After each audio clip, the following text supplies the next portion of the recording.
जब नोटबंदी की गई तब प्रधानमंत्री ने लाल किले से कहा, बेहतरीन झूठ बोलते हैं लेकिन सामने से देखिएगा ना, आपका दिल कहेगा कि कुछ भी हो, इस बंदे को तो झूठ बोलने के लिए ऑस्कर मिलना चाहिए।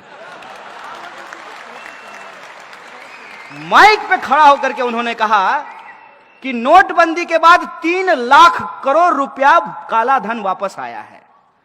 तो 3 लाख करोड़ अगर काला धन वापस आया है, लॉजिक लगाइएगा, हम मोदी जी का विरोध नहीं कर रहे हैं, अपना तर्क इस्तेमाल कीजिएगा।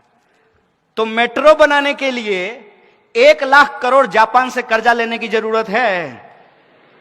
सोचिए ना सर, सोचिए, समझ में आ जाएगा। अरे कोई जन्मजात मोदी विरोधी थोड़ी हम पैदा हुए थे, उनका विरोध करने में मजा थोड़ी आता है। It's bad job, it's not a good job. क्यों करना पड़ रहा है? इसलिए करना पड़ रहा है कि बाप दादे ने जो पेड़ लगाए थे उसका मजा हमने लिया।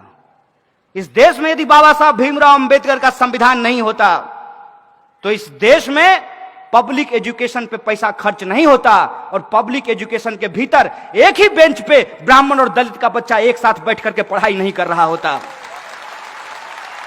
यह है संविधान की ताकत। यह संविधान किसी एक जाति, किसी एक धर्म के लिए नहीं है, यह संविधान इस देश के लिए है, और देश देश के लोगों से बनता है तो लोगों के हक और अधिकार के लिए है, न्याय और बराबरी के लिए है। ये जो संविधान की ताकत है, उससे जो हमने पढ़ाई की है, ये हमारी जिम्मेवारी है कि हम इसकी रक्षा करें। उसी प्रोसेस में आप ये देखिए कि 1 लाख करोड़ रुपया कर्जा ये ले लिए हैं। नारा क्या लगा रहे हैं? Made in India. वाह गुरुजी, कहते हैं मेड इन इंडिया। नागपुर में मेट्रो बन रहा है, कंपनी का नाम पढ़े हैं? कहां की कंपनी है? चाइना की है। आप सब लोग देशद्रोही हैं। कहां की कंपनी है? अभी आप सब लोग भी चाइना बोल रहे हैं। आप जी न्यूज क्यों नहीं देखते हैं? आप लोग जी न्यूज देखा कीजिए। यह है मेक इन इंडिया। क्या इस देश की किसी कंपनी के पास इतना स्किल नहीं था क्या? क्योंकि एक नारा है ना, स्किल इंडिया। तो क्या इस इंडिया में इतना स्किल नहीं था कि नागपुर का मेट्रो वो बना सके?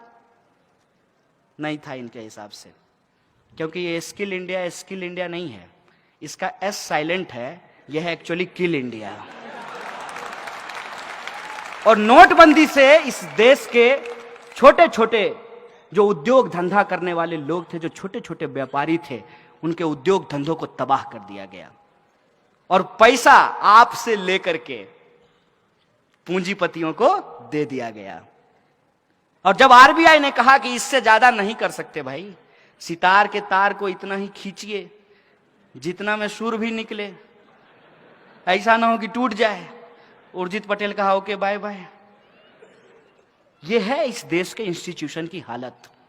एक एक इंस्टीट्यूट को आप उठा करके देख लीजिए। आप चुनाव आयोग को देख लीजिए, आप सीबीआई को देख लीजिए, आप आरबीआई को देख लीजिए, और आप पब्लिक सेक्टर यूनिट जो है उसकी स्थिति देख लीजिए।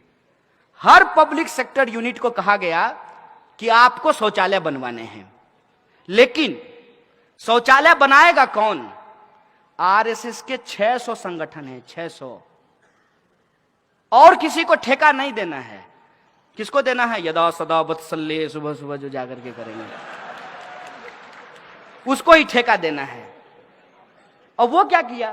वो सुबह में बाथरूम बनाया, शाम में लेकर के घर गया। हम तो अब पूछना बंद कर दिए हैं कि 15 लाख हमारे खाते में आया कि नहीं आया। हम तो सिर्फ ये सरकार से जानना चाहते हैं कि जो बाथरूम आपने बनवाया उसमें पानी आता है कि नहीं आता है। जब लोगों को जोर से आ जाए तो पानी मिलेगा कि नहीं मिलेगा।